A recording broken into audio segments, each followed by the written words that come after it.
हरे कृष्णा सज्जनों, मेरा नाम साधना है और मैं उत्तराखंड के केदार घाटी से हूँ। सज्जनों, मैं अपने साथ हुई भगवान की लीलाओं का अनुभव आपके साथ साझा करती हूँ। आज इसी क्रम में भगवान की यह लीला है। सज्जनों, मैंने वीडियो बनाना छोड़ दिया था क्योंकि मेरे पास समय की कमी है। गृह कार्य के साथ मुझे वीडियो का समय नहीं मिल पा रहा था और मैं माला के लिए भी समय नहीं दे पा रही थी, क्योंकि मेरा 1 लाख माला करने का उद्देश्य जो है, जिसका फल मैंने अपने माता पिता को देने का लक्ष्य बनाया है या संकल्प किया है, तो इस तरह से मेरा सारा समय बर्बाद मुझे लग रहा था कि वीडियो का बहुत अच्छा रिजल्ट भी नहीं है और गिने चुने लोग ही सुन पाते हैं। तो मैंने निर्णय लिया कि मैं वीडियो नहीं बनाऊं, क्योंकि मेरे लिए माला का पूर्ण होना ज़रूरी है, क्योंकि मेरा स्वास्थ्य सही नहीं रहता है। मैं किडनी की मरीज़ भी हूँ, इसलिए मुझे लगा कि नहीं, मैं वीडियो नहीं बनाऊंगी और मैं अपने पहले 1 लाख माला ही पूर्ण करूंगी। अभी मैं 40,000 पे हूँ। तो इस प्रकार से मैंने तकरीबन 4-5 दिन हो गए हैं, मैंने कोई वीडियोस नहीं बनाई। तो इस तरह से कल 6 अगस्त था और रात्रि 10 बज रहा था। उस समय जो है, कल मंगलवार था, रात के 10 बजे मेरे कान में एक आवाज़ आई कि वीडियो बनाऊं। तो मुझे पता था कि ये जो अदृश्य शक्ति है भगवान ही है, भगवान कृष्ण होंगे और या फिर उनका कोई भी रूप हो सकता है जो ये कहना चाह रहा होगा कि वीडियो बनाओ।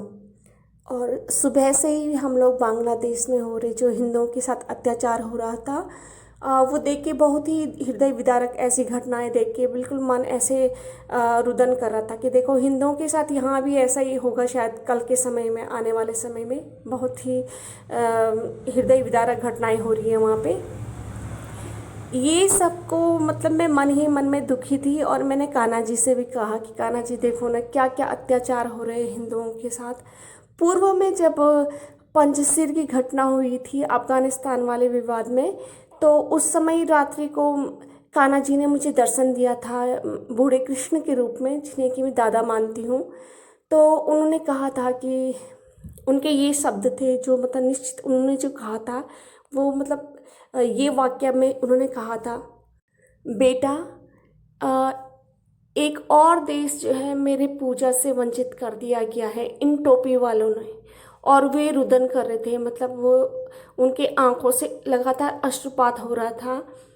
इसके अलावा उन्होंने कुछ नहीं कहा। तो फिर मैंने मन ही मन में सोचा कि हे भगवान, आप तो भगवान हैं, आपके हाथ में क्या नहीं है। और एक एक देश हिंदू विहीन हो गया है, इसका दुख उन्हें था, लेकिन वो कर तो सब कुछ सकते हैं, लेकिन पता नहीं उन्होंने ये जो सृष्टि रची है इसमें पता नहीं ऐसा क्या नियम उन्होंने बनाया है कि वे हस्तक्षेप स्वयं नहीं कर सकते। जहाँ तक मैंने भगवान की लीलाओं से, भगवान से बात करके उनके विषय में जितना जाना है उतना मतलब मैं इन लीलाओं के माध्यम से सज्जनों आप लोगों को बताऊंगी। और ये दुख तो उन्होंने व्यक्त किया था। और उसके बाद जब शिबू कृष्ण दासी नाम का एक मुस्लिम है और वो कृष्ण भक्त है, उसकी जब मैंने वीडियोस देखी, उस लड़के को देखा, जब मैं मेरे हृदय में ये आया कि ये तो सच्चा भक्त है, सच्चा कृष्ण भक्त है ये, मुस्लिम होने के बावजूद भी। तब भगवान ने मुझे, उस दिन भगवान कृष्ण ने दर्शन देते हुए ये कहा कि बेटा, क्या हिंदू क्या मुसलमान। तो पहले तो पंजशीर वाले मामले पे उन्होंने मुझे ये कहा कि बेटा, इन टोपी वालों ने एक देश भी हिंदू विहीन कर दिया है और वहाँ भी मेरी पूजा बंद हो गई है, बिल्कुल अश्रुपात कर रहे थे। और अब जब मैंने उसके विषय में विचार किया, शिबू के विषय में, कि वो मुस्लिम हो के जो है प्याज लहसुन नहीं खाता है, क्योंकि मैं उस समय तक प्याज लहसुन खाती थी, तो फिर तब मेरे मन में कहा कि मैं कैसी हिंदू हूँ जो प्याज लहसुन नहीं छोड़ पा रही हूँ, और ये मुस्लिम हो के जो है इसने प्याज लहसुन का त्याग कर रखा है। ये सब मैं शिबू के विषय में सोच रही थी कि मुसलमान हो के इसने देखो प्याज लहसुन छोड़ दिया और मुझसे नहीं छूट पा रहा है। उसके बाद भले ही भगवान ने मुझे कहा कि प्याज लहसुन नहीं खाओ, साथ में मशरूम भी नहीं खाओ, जो भोग मुझे लगाते हो इन तीनों के अलावा लगाना, ये तीनों चीज़ें मुझे नहीं लगाना है भोग में। तो तब से फिर मैंने छोड़ दिया। तो जब मैंने शिवों के विषय में विचार क्या कर रही थी मैं, क्या अरे तो मुस्लिम है, तब भगवान ने एकदम से मुझे दर्शन दे के कहा कि बेटा क्या हिंदू क्या मुसलमान, और पंचशील वाले मामले में कहा कि इन टोपी वालों ने। तो भगवान को जितना मैं जान पाई हूँ, खैर हम तो अपनी बुद्धि, हमारी बुद्धि तो बहुत छोटी है इंसानों की, लेकिन भगवान अपनी लीलाओं के माध्यम से जितना मुझे जना पाए हैं उतना थोड़ा बहुत मैं भी जान पा रही हूँ कि भगवान किस तरह से हैं। तो अब क्या हुआ कि 6 अगस्त की शाम को जो है 10 बजे उन्होंने ऐसे कहा मेरे कान में, अदृश्य शक्ति ने, कि वीडियो बनाओ।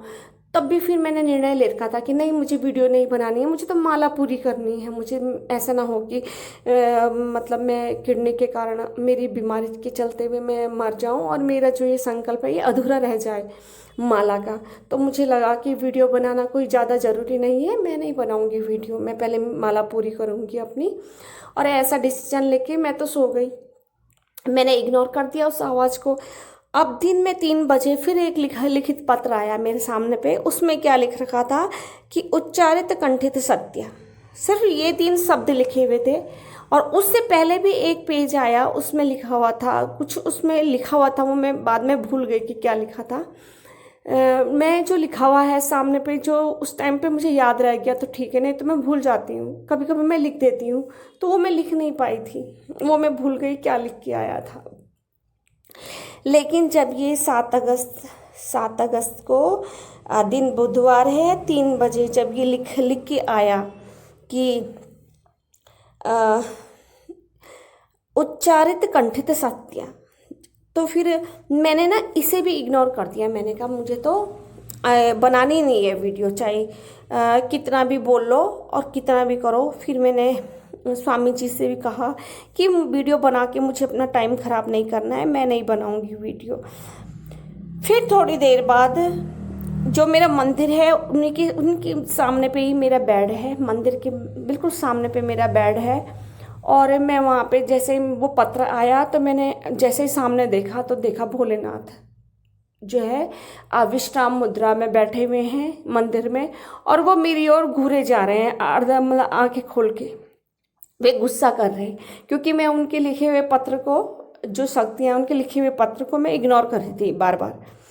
तो फिर वो मुझे एकटक घूरते जा रहे, आधे आंख खोल के, उनको गुस्सा आ रहा, मतलब कि ये हमें नेगलेक्ट कर रही है। तो 3 बजे जब मैंने ये देखा, मैं चुपचाप रही। मैंने कहा नहीं, तो गुस्सा आ रहा है भोलेनाथ को कि मतलब कहना नहीं मान रही है। कई चीज़ें होती है भगवान की जो मैं कहना नहीं मानती, कई बार उन्हें भी पता है कि ये मनमौजी है, थोड़ा बहुत, मतलब थोड़ा बहुत ही कहना मानती है। तो फिर जब ये लिख के आया, फिर वो उनको मैंने दर्शन में देखा, वो गुस्सा कर रहे आधे आंखें खोल के।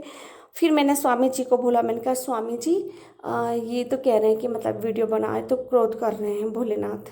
तब स्वामी जी ने कहा कि माला भले ही तुम्हारी कम हो जाए, लेकिन एक ही वीडियो बना लो एक दिन में, थोड़ा थोड़ा करके टुकड़ों में जोड़ के, और लेकिन बना लो। इसलिए अब मैं वीडियो बनाऊंगी, और इसलिए मतलब मैंने ये सब बातें इसमें बोली है कि कान्हा जी की ऐसी ऐसी भावनाएं होती हैं कि मतलब मुस्लिम क्या हिंदू, जब कोई मुसलमान भक्त होता है तो उनके लिए भी ऐसे बोलते हैं कि क्या हिंदू क्या मुसलमान, मतलब उनकी दृष्टि में सब बराबर है।